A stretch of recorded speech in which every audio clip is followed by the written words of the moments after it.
وہ بھی اس کی پوری لائف 77 ایئرس کی لوگوں کے خون کے اوپر ہے, لوگوں کی باڈیز کی لاشوں کے اوپر ہے.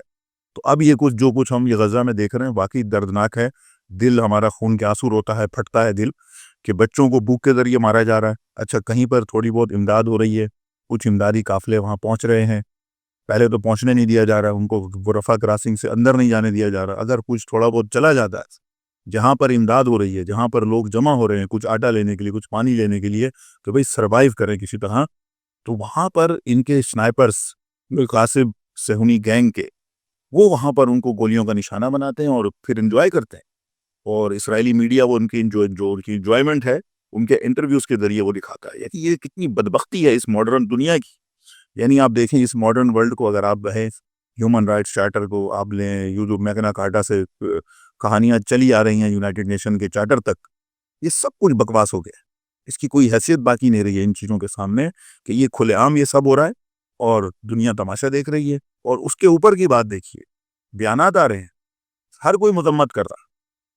جن کا کام عملی اقدامات کرنا ہے وہ مذمت کر رہے ہیں. وہ مصر مذمت کر رہا ہے, قطر مذمت کر رہا ہے, سعودی عرب مذمت کر رہا ہے, کویت مذمت کر, جتنے عرب مسلمان ممالک ہیں, ترکی مذمت کر رہا ہے.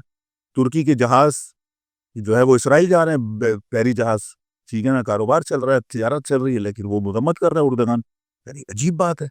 اسی طرح ویسٹرن گورنمنٹس کے اندر آ جائیں, وہ بھی مذمت کر رہے ہیں. یعنی سوال یہاں پہ یہ پیدا ہوتا ہے کہ بھائی کب تک یہ مذمت ہے؟ ایک طرف ویسٹرن گورنمنٹس ہیں, اسرائیل کو اسلحہ دے رہی ہیں, ٹیکنالوجی دے رہی ہیں. ابھی 12 دن کی جو ایران اسرائیل جنگ تھی اس کے بعد سے یہ اطلاعات ہیں کہ مسلسل 1 مہینے سے جرمنی, اٹلی, فرانس اور دیگر یورپی ممالک کے جو جہاز ہیں سارے وہاں پہ لینڈ ہو رہے ہیں, ان کے لیے اسلحہ اتار رہے ہیں, ان کے ایئر ڈیفنس سسٹم کو انہینس کر رہے ہیں تاکہ آئندہ کوئی جنگ ہو تو ایرانی میزائلوں کو وہ روک سکیں. یہ سارا کچھ یہ کر رہے ہیں. پھر یہ کہتے ہیں کہ ہم اس کی مذمت کرتے ہیں. بھائی مذمت کی ضرورت نہیں ہے. سیم اسی طرح عرب اور مسلمان ممالک کا حال ہے.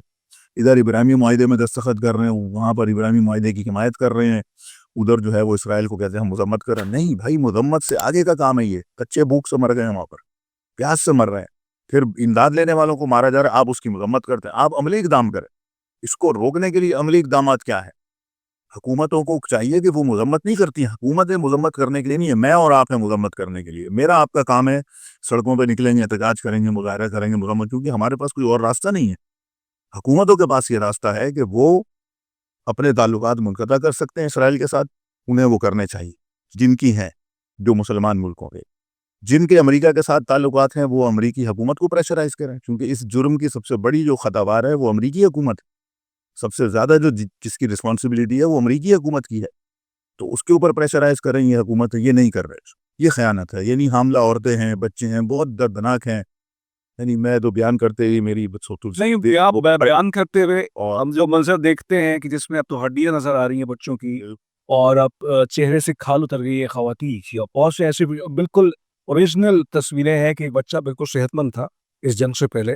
آپ کی تصویر آپ دیکھ لیں تو بالکل یہ صاحب یہ تو انتہا پہ پہنچ گئی بات. تو وہاں تو موت رقص کر رہی ہے سامنے.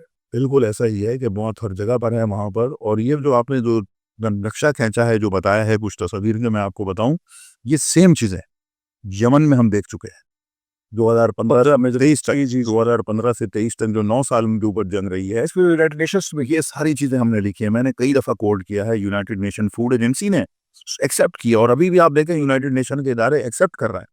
آج کی بھی خبر اگر آپ پڑھیں, دیکھی ہوگی آپ نے, آج بھی یونائٹڈ نیشن نے اس کو ایک مجرمانہ فعل قرار دیا. بھائی تمہارے مجرمانہ فعل تو قرار دے دیا, اس کے ہاتھ کون روکے گا؟ اسرائیل کے ہاتھوں کو کون کاٹے گا؟ یعنی ضرورت اس امر کی ہے کہ صرف قرارداد نہیں چاہیے ہمیں ایک ایسا ہاتھ چاہیے جو اسرائیل کے ہاتھوں کو کاٹے کہ بھائی یہ روکو. یہ عملی اقدام ہے, یہ کوئی نہیں کر, نہ مسلمان ملک کر رہے ہیں, نہ یہ مغرب. صاحب آپ نے ابھی حوالہ دیا 2015 سے 23 تک یمن کے اندر آپ نے مناظر دیکھے, اور آج فلسطین میں تو جو کرنے والے ہیں ایک ہی ہے سارے, ایک ہی ہے نا, بالکل ایک ہے. امریکہ ہے اس کا ذمہ دار. یمن میں بھی اس کا ذمہ دار امریکہ تھا. بہت سے لوگ سعودی عرب کو اس کا ذمہ دار ٹھہراتے ہیں. سعودی عرب ایک پراکسی کے طور پہ لڑ رہا تھا, اصل امریکہ تھا. یہاں پر بھی جو غاصب اسرائیل ہے یہ ایک پراکسی ہے, اصل جرم امریکی کر رہے ہیں. یہ امریکیوں کے یہ ہاتھوں پر ہے. اور اب اس صورتحال میں جو کچھ ہو رہا ہے اس جرم کے اندر یہ سارے برابر کے شریک ہیں. جو خاموش ہے, کوئی بھی خاموش ہے, میں کسی کا نام نہیں لیتا, جو خاموش ہے وہ سمجھ جائے کہ وہ اس جرم میں برابر ہے. I am not exaggerating. اس وقت آپ دنیا بھر کے اندر جو قتل و غارت دیکھ رہے ہیں, جنوسائیڈ دیکھ رہے ہیں, اس کے ذریعے دیکھتے ہیں. اب لائیو جینوسائیڈ افیون کے ذریعے سے دیکھا جا رہا ہے. ہم سنتے تھے جنگ عظیم پہلی میں دوئم کے اندر اتنے جینوسائیڈ ہوئے, بہت سے افسانے بھی نظر ہوں گے اس کے اندر بہت سے حوالوں سے, لیکن اب تو ہر چیز ریکارڈڈ ہو رہی ہے, لیکن فرق ہی نہیں پڑتا ہے. نہیں پڑتا, یہ سب سے بڑی وہ ہے.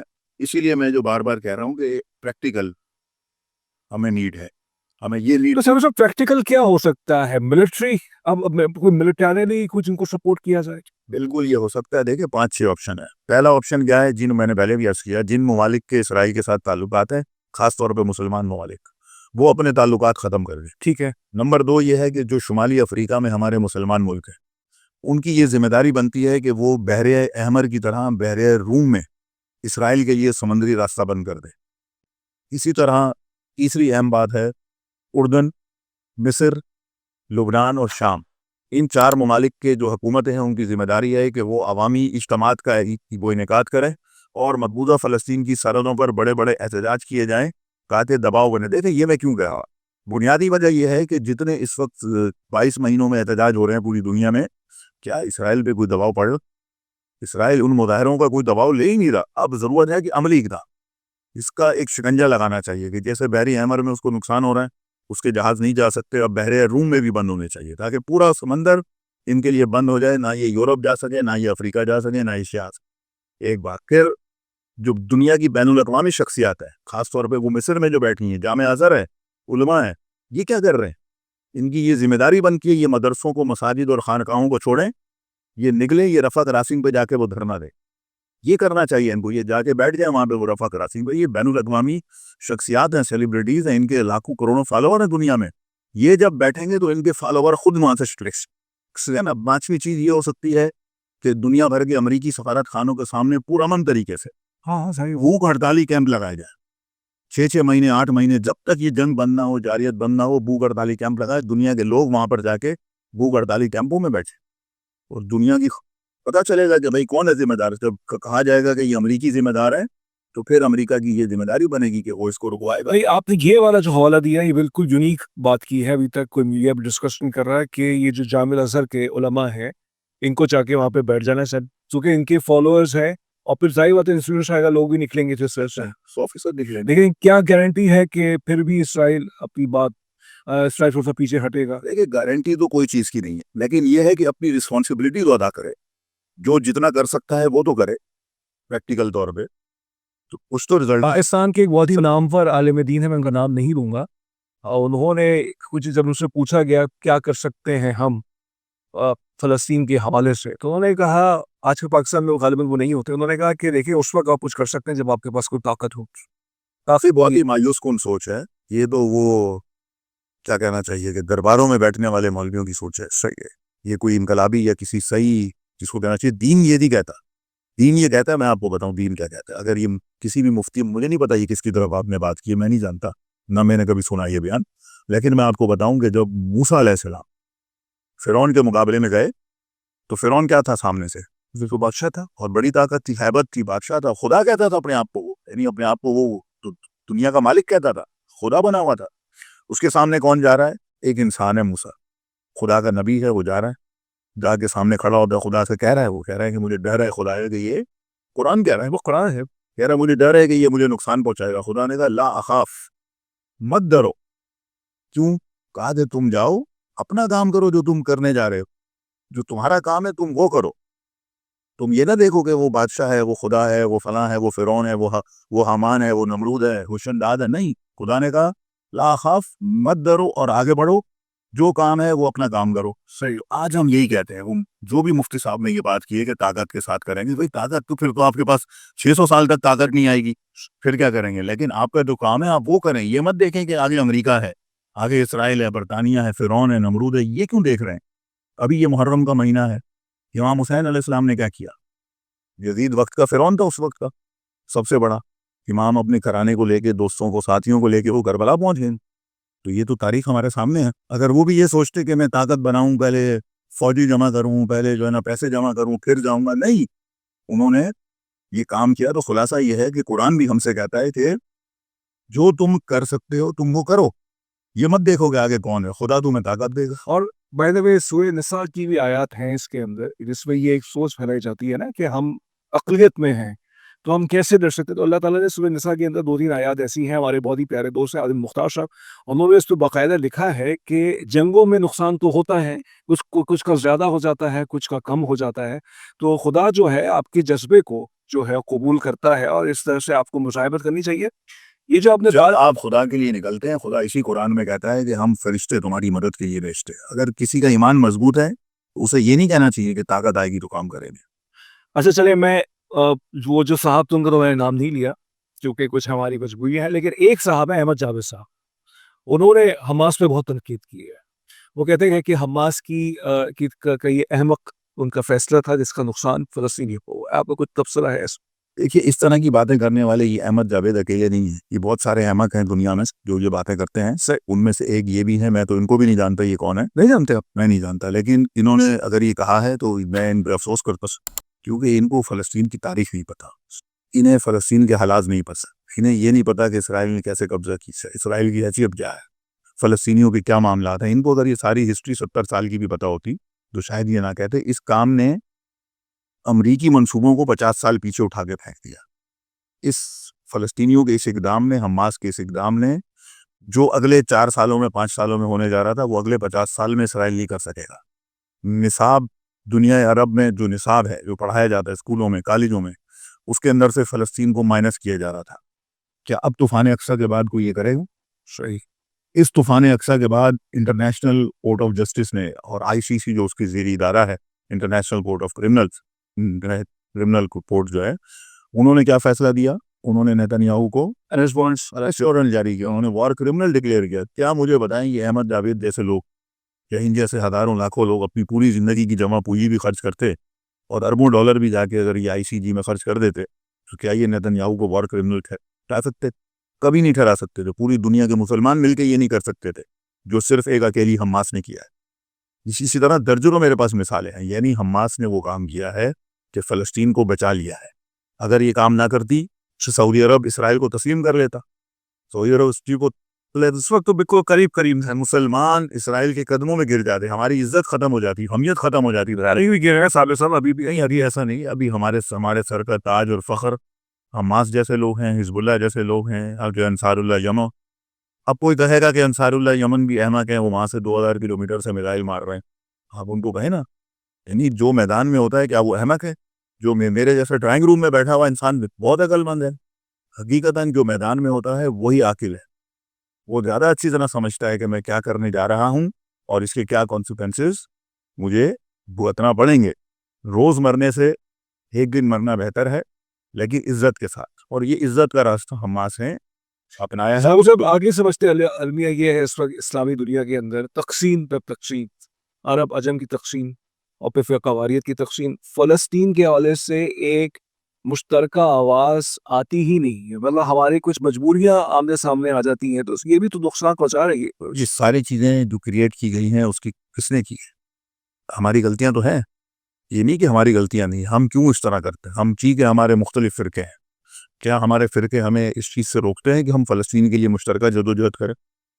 کبھی نہیں روکتے۔ کوئی سنی ہے تو اس کے نزدیک بھی فلسطین ہے، کوئی شیعہ ہے، کوئی دیوبندی ہے، بریلوی ہے، کوئی اہل حدیث ہے، سب کے لیے بھائی فلسطین اہم ہے، سیاسی طور پہ بھی اہم ہے، دینی طور پہ اہم ہے، انسانی طور پہ اہم ہے، اور پاکستانی حیثیت میں بھی بہت زیادہ اہم ہے۔ تو ہم کیوں اس چیز کو پروموٹ نہ کریں کہ جو ہمارے مشترکات ہیں، جو ہماری دشمن نے دیکھے ہمارے بیچ میں یہ رخنہ ڈال دیا، صحیح، لیکن ہم اس کا مقابلہ کر سکتے ہیں اتحاد کے ذریعے، یکجہتی کے ذریعے، اور ہمیں وہ کرنا چاہیے، ہمیں اس سے ایک انچ بھی پیچھے وہ نہیں ہٹنا چاہیے۔ ٹھیک ہے صاحب چلیں، اس پہ تو ہم نے بات کی فلسطین کے حوالے سے، اب یورپ کی طرف رخ کرتے ہیں۔ یورپ بہت دلچسپی لے رہا ہے فلسطین کے حوالے سے، آپ نے بھی خبریں دیکھی ہوں گی، جو فرانس کے صدر ہیں ایمینوئل میکرون، انہوں نے ایک فیصلہ کرنے چاہ رہے ہیں کہ سپٹمبر کے اندر، by the way G7 countries کی واحد پہلا ملک ہوگا کہ جو فلسطین کو ریاست کے طور پہ قبول کرنے جا رہا ہے، وہ کہ ناروے پہلے کر چکا ہے یورپ کے اندر۔ یورپ کہ یہ جو ممالک ہیں، فرانس، یو کے اندر بھی بائی دا وے میں آپ کو بتاتا چلوں، وہاں کے کچھ پارلیمنٹیرینز نے کیئر سٹارمر کو، جو وہاں کے پرائم منسٹر ہیں، ان کو خط لکھا ہے، بھائی آپ کوئی فیصلہ کریں اس حوالے سے۔ اب میرا آپ سے یہ سوال ہے صابر ابو مریم صاحب، یورپ اگر کر دیتا ہے فلسطین کو قبول، ریکگنائز، سوال تو یہی پیدا ہوتا ہے نا کہ مغربی کنارے کے اندر تو سیٹلمنٹس تو اسرائیلی آکوپیشنل فورسز کی تو ویسی ہو چکی ہیں، تو آن پیپر تو ہم چلے قبول کر لیا, ڈپلومیٹکلی کوئی ہمیں لیوریج بھی مل گیا, لیکن کیا آن گراؤنڈ وہ چیز مٹیریلائز ہو پائے گی؟ دیکھیں یہ جو اس طرح کے بیانات ہیں کہ یورپ اور فرانس اور اس طرح کے لوگ کہہ رہے ہیں کہ ہم فلسطین کی آزاد ریاست کو تسلیم کرتے ہیں, ایک بہت ہی منیمم لیول پر یہ میں سمجھتا ہوں کہ قابل تحسین ہے, ورنہ اس کے جو پس پردہ جو مسائل ہیں وہ کچھ اور ہیں. صحیح. یعنی آپ دیکھیں کس کے بارے میں کہا جا رہا ہے کہ آزاد تسلیم کر لیں, بھائی جن کی اپنی جگہ ہے, جن کا اپنا گھر ہے, آپ انہی کو کہہ رہے ہیں کہ ہم تمہارے 6 کمرے لوٹ کے 1 کمرہ ریکگنائز کر رہے ہیں. یعنی کتنی یہ بغیرتی والی بات اور ہے, بے شرمی والی بات ہے. سو میں سمجھتا ہوں کہ یہ ناانصافی ہے, یہ دوغلا پن ہے, ڈھکوسلا ہے. میں ان چیزوں کو تسلیم نہیں کرتا, میں اس کی کوئی اہمیت نہیں سمجھتا. جنہوں نے اس سے پہلے بھی کیا ہے وہ بھی ایسے ڈھکوسلے تھے. حقیقت کیا ہونی چاہیے؟ دیکھیں اگر فرانس سیریس ہے, میکرون اگر سیریس ہے, میکرون کو ایک جسٹ بیس کے اوپر آنا چاہیے. جسٹ بیس کیا ہے؟ وہ ڈیمانڈ کرے کہ بھائی 1948 تک جاؤ, جو جس کی چیز ہے اس کو دو. اس میں نہیں چاہے خود وہ گلٹی ہو جائیں گے, اس میں گلٹی ہیں. یہ انہوں نے خود اسرائیل بنوایا ہے, فرانس اس میں پیش تھا, بالکل ہے. ٹھیک ہے, امریکہ پیش تھا, برطانیہ پیش تھا اسرائیل بنانے میں, یورپ سارا وہ مدد کرتا رہا. ابھی میں نے آپ کو بتایا کہ یورپ ان کو اسلحہ دے رہا, یہ فرانس ان کو ڈائمونا ایٹمی ری ایکٹر بنا کے دے چکا ہوا ہے. تو یہ کس منہ سے کہہ رہا ہے کہ ہم فلسطینی آزاد ریاست تسلیم کریں؟ سب آگے فلسطینی آزاد ریاست جس کو یہ تسلیم کرتے ہیں وہ ایک چھوٹا سا ٹکڑا ہے جس میں نہ غزہ ہے نہ کوئی اور علاقے ہیں. اب اس کو تسلیم کرنے کے ان کے پس پردہ جو عزائم ہے وہ کیا ہے کہ دنیا کے اندر جو اسرائیل کی اللیجیٹیمیسی جو سامنے ابھر کے آ گئی ہے کہ بھئی یہ تو واقعا نہیں, تو یہ لیجیٹیمیٹ رجیم ہے. نئی نسل جو اس وقت پیدا ہو رہی ہے جو دیکھ رہی ہے اس کو تو واضح ہو رہی ہیں ساری چیزیں آج کے دور میں کہ بھئی یہ اللیجیٹیمیٹ رجیم ہے. اس کی اللیجیٹیمیٹس جو اس کی جو حیثیت ہے جو اللیجیٹیمیٹ, اس کو لیجیٹیمیٹ کرنے کے لیے یہ ڈھکوسلا لگاتے ہیں کہ ہم فلسطینی تم تسلیم کر لو گے, اس کا مطلب اسرائیل جائز ہو گیا. کیسے ہو گیا؟ جو اس نے کیا ہے ناجائز کام, قبضہ کیا ہے, وہ قبضہ کیسے قانونی ہو سکتا ہے؟ اور پھر آپ کا جو سوال ہے کہ جو سیٹلمنٹس ہو چکی ہیں, اسرائیل تو چاہتا ہی نہیں ہے 2 اسٹیٹ یا جس طرح کی کوئی چیز. وہ فلسطینی وہ تو غزہ تو ختم کرنا چاہتے ہیں نا, وہ غزہ نہیں پورے فلسطین پہ قبضہ کرنا چاہتا ہے. وہ سیٹلمنٹس تو ویسٹ بینک میں بھی ہر جگہ اس نے وہ کر رکھی ہیں. وہ کیسے واپس کرے گا سیٹلمنٹ؟ اس کا ایک ہی حل ہے, جو یہ مارکا ہے یا تو یہ جاری رہے, اور اس میں جس طرح ابھی لاسٹ 12 دن میں بھی ان کو شکست ہوئی ہے, بڑی تکلیف ہوئی ہے, اگر آگے بھی ہوتی ہے تو یہ ڈوب جائے گا. یہ ایہود باراک, یہ سابق پرائم منسٹر ہیں, ان کے خاصے صہیونی ریاست سے, یہ ان کا بیان ہے. وہ کہتے ہیں کہ صہیونی ریاست ٹوٹ پھوٹ ہو چکی ہے.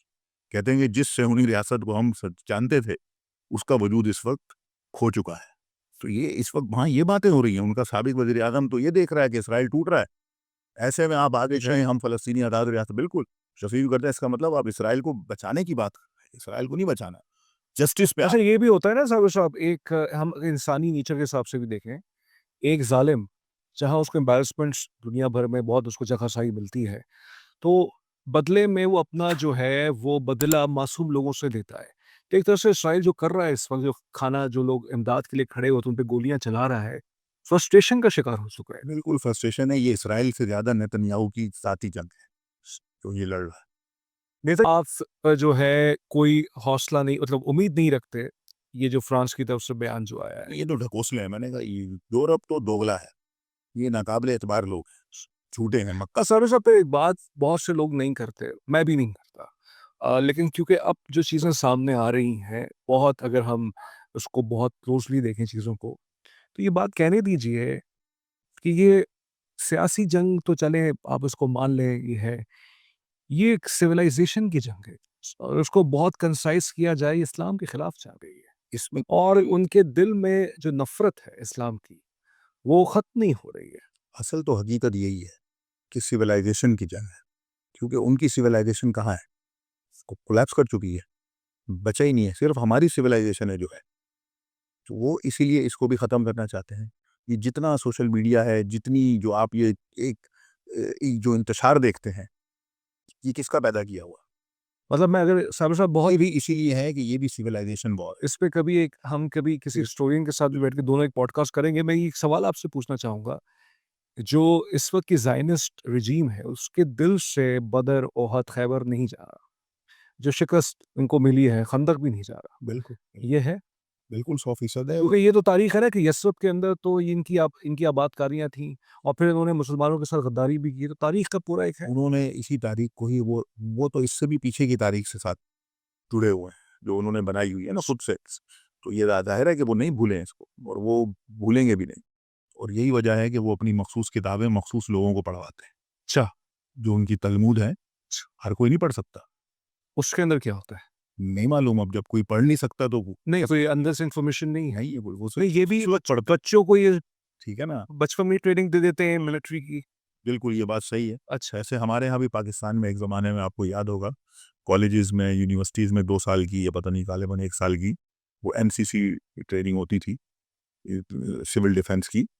تو وہ تو سول ڈیفنس تھا، لیکن یہاں تو باقاعدہ وہ بتاتے ہیں کہ فلسطینیوں کو مارنا یعنی ایک جائز کام ہے. وہ یہ بتاتے ہیں وہاں پہ بچوں کو اسکولوں میں برین واشنگ کی. برین واش کر وہ بتاتے ہیں کہ کسی فلسطینی عرب کو مارنا سانپ کو مارنے کے برابر ہے. وہ اس طرح ان کو بتاتے ہیں. اور یہ کچھ آج کل ہم انڈیا میں بھی دیکھ رہے ہیں. وہ تو ہندو تو ظاہر ہے کہ وہ تو ہندوازم کی تو بنیادی جو اس وقت مودی نے بنا دی ہے. صابر صاحب، ایک انٹرسٹنگ پاکستان کا سے کچھ بات کر لیتے ہیں، لیکن ہمارا ٹاپک سے ہی ریلیٹڈ ہے. بلوچستان میں جو ابھی دہشت گردی کے معاملات ہو رہے ہیں، آپ نے اس پہ ہمیشہ ایک آواز اٹھائی ہے کہ اگر بہت کھوج کی جائے تو اسرائیل ہی نظر آئے. امریکہ اسرائیل بالکل. تو اس وقت اطلاع یہ ہے کہ وہ جو دہشت گرد ہیں بلوچستان کے اندر، ان کے پاس ہتھیار اسرائیلی ہتھیار ہیں.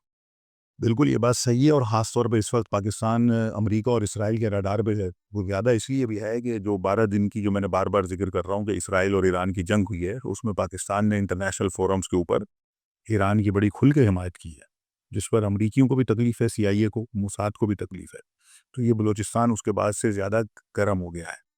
ایک ہی تحریک ہے جو بلوچستان میں سیستان میں چل رہی ہے، ایک ہی تحریک ہے جو بلوچستان کے پاکستان میں چل رہی ہے. کیوں؟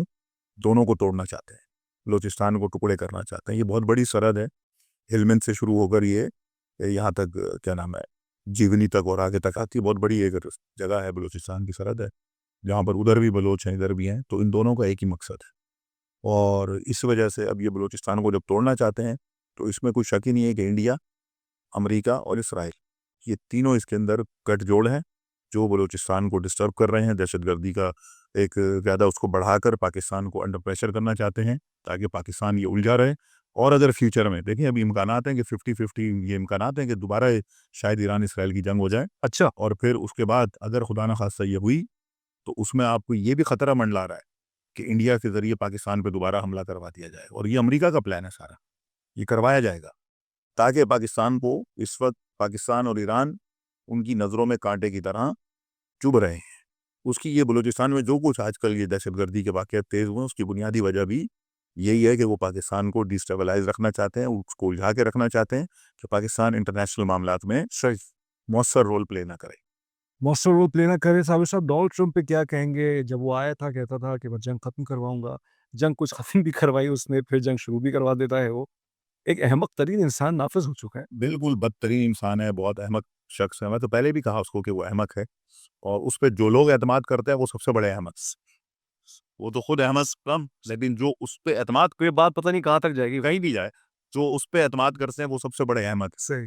کوئی بھی ہے. لہذا اس کی باتوں پہ اعتماد نہیں کرنا چاہیے. یہ ایک ظالم ہے، یہ جنگوں کو بند نہیں کروانے آیا، یہ دنیا کے اندر افراتفری پھیلانے. صابر صاحب، لیکن امریکہ کے جتنے بھی صدور آئے ہیں وہ جنگیں کروائی ہیں. اس کا کام یہی ہے کہ افراتفری پھیلانا. جب تک افراتفری رہے گی دنیا میں ان کی سیاست چلے گی، صحیح ان کا اسلحہ بکے گا، صحیح ان کی دولت چلے گی.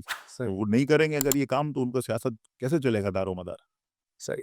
بہت شکریہ ڈاکٹر صاحب. بہت ہی ہم نے تھوڑا سا ایک اپنے فلیور کو چینج بھی کیا، ایک غم کے پہلو پہ بھی ڈسکشن کی، اور پھر ہم نے تھوڑا بہت جو ہے پاکستان کے حوالے سے بھی ڈسکشن کو لے کے گئے، پھر یورپ کو ہم نے ڈسکس کیا. ڈاکٹر صاحب کی بہت سی باتوں سے آپ کو بھی اختلاف ہو سکتا ہے، مجھے بھی اختلاف ہو سکتا ہے، لیکن ایک بات سے اختلاف نہیں ہو سکتا کہ یہ جو جنگ ہے یہ اب تمام مسلمانوں کی جنگ بن چکی ہے، اور اسلام بمقابلہ کفر ہی ہے. ہر حریت پسند کی جنگ ہے. ہر جو دل میں درد رکھتا ہے، جس کے سینے میں دل ہے، ہاں یہ اس کی جنگ ہے. جنگ ہے. دیکھتے ہیں کہ فلسطین کے مظلوموں کو کب انصاف ملے گا. انصاف دنیا تو نہیں دے گی، خدا کی طرف سے انصاف کب آئے گا، اور آئے گا.